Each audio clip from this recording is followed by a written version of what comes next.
Ya. Mas Budiman, hari ini kan ulang tahunnya Pak Prabowo yang 72, mungkin Ya. bisa disampaikan harapannya buat Pak Prabowo. Pak Prabowo Subianto ini adalah orang yang saya kenal sebagai orang yang punya rasa respek pada kawan dan lawan.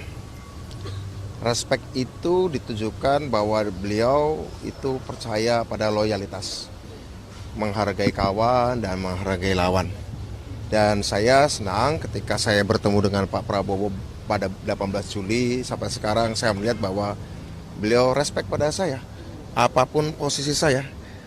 Bahkan sekarang setelah saya jadi warga negara biasa tanpa berpartai pun beliau masih tetap respect, dan itu karena memang beliau punya sifat fairness, fair ya.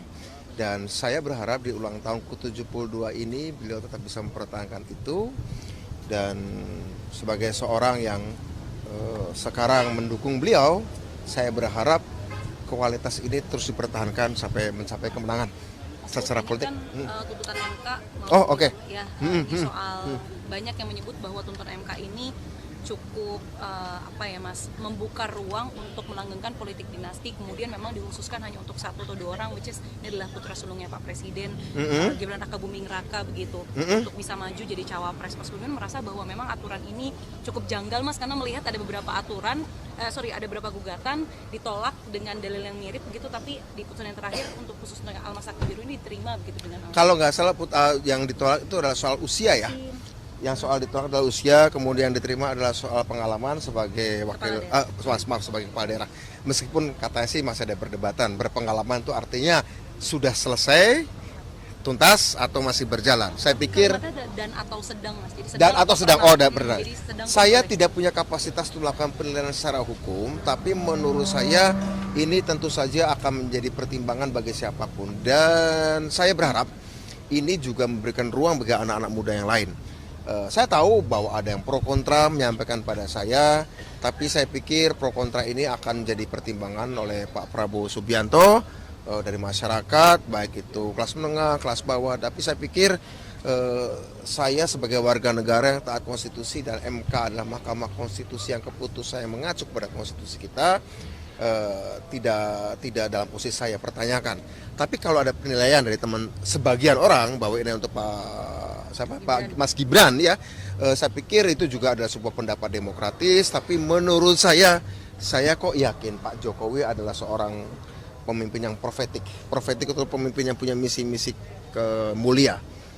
Saya yakin beliau bukanlah orang yang akan memanfaatkan kemudahan-mudahan atau peluang-peluang itu yang disediakan oleh konstitusi, karena toh pada akhirnya dikembali kepada entah Pak Prabowo kah, entah Mas Ganjar kah, atau mungkin kalau Pak Anies kan udah dengan Caimin, atau mungkin who knows, kita nggak tahu juga.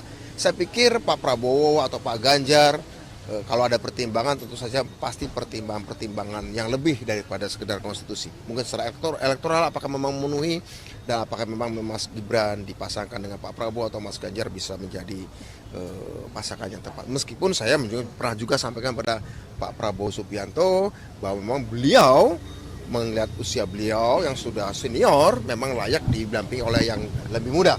Apakah jauh lebih muda atau setengah lebih muda, saya pikir posisi itu boleh saya katakan prerogatifnya Pak Prabowo. Saya pernah ngobrol dengan Pak Prabowo tentang ini jauh sebelum putusan MK. Beliau mengatakan meskipun itu adalah prerogatif saya, tapi akan saya konsultasikan dengan partai-partai politik. Kemudian ketika saya bertanya bagaimana tentang Pak Jokowi ya bagi beliau kan mentor ya. Namanya mentor itu memberi masukan tapi bukan menentukan, maaf. Yang menentukan adalah Pak Prabowo Subianto sendiri atau mungkin Mas Ganjar. Tapi kalau ini konteksnya Pak Prabowo, saya pikir kita tahu bahwa Pak Mas Gibran ya, kita jangan lupa Mas Gibran masih PDI Perjuangan ya. Saya kan sudah enggak ya. Saya sudah enggak. Jadi by regulation, per regulasi, dilihat dari regulasi, tentu Pak Mas Gibran dalam hal ini ya berarti Pak Prabowo kan harus, kalau memang Pak Prabowo mau ngambil Pak Gibran, bukan tanya pada bapaknya, tanya pada ketua umum partainya Ibu Megawati Soekarno Putri. Saya pikir itu ya. Jadi menurut saya jangan lihatnya hubungan Pak Jokowi mempengaruhi Pak Prabowo minta konsultasi Pak Jokowi. Saya kira justru Yang paling dekat adalah Pak Prabowo bertanya pada ketua umumnya partainya Mas Gibran, yaitu PDI Perjuangan, yaitu Ibu Megawati Soekarno Putri. Ini yang menurut saya Pak Jokowi tidak dalam posisi layak untuk ditanya. Yang ditanya adalah Ibu Ketua Umumnya PDI Perjuangan atau Pak Sekjen atau apapun lah dari PDI Perjuangan. Bagaimana soal narasi dinasti politik menurut ini Bang Suatno? Begini, kalau soal kita bicara klan politik ya, klan politik banyak juga di negara-negara demokrasi lain. Ada di Amerika Serikat, ada Bush, the Bush family, ada namanya the Kennedys, ada namanya the Bush, segala macam. Menurut saya sekali lagi ini tergantung dari apakah Pak Prabowo sanggup. Karena begini, seorang politisi yang punya anak politik memang pasti punya cita-cita ya. Tapi ingat, Mas Gibran secara politik lebih terikat pada Ibu Megawati Soekarno Putri ketimbang Pak Jokowi. Ya tidaknya justru tergantung negosiasi Pak Prabowo dan Ibu Megawati Soekarno Putri. Saya kira itu, ya itu harus catatan bagi Pak Prabowo. Berarti sanggupnya itu soal komunikasi antara sama Bu Iya, karena beliau kan Mas Gibran kan kadernya PDI Perjuangan ya. Oke. Download Tribun X sekarang. Menghadirkan lokal menjadi Indonesia.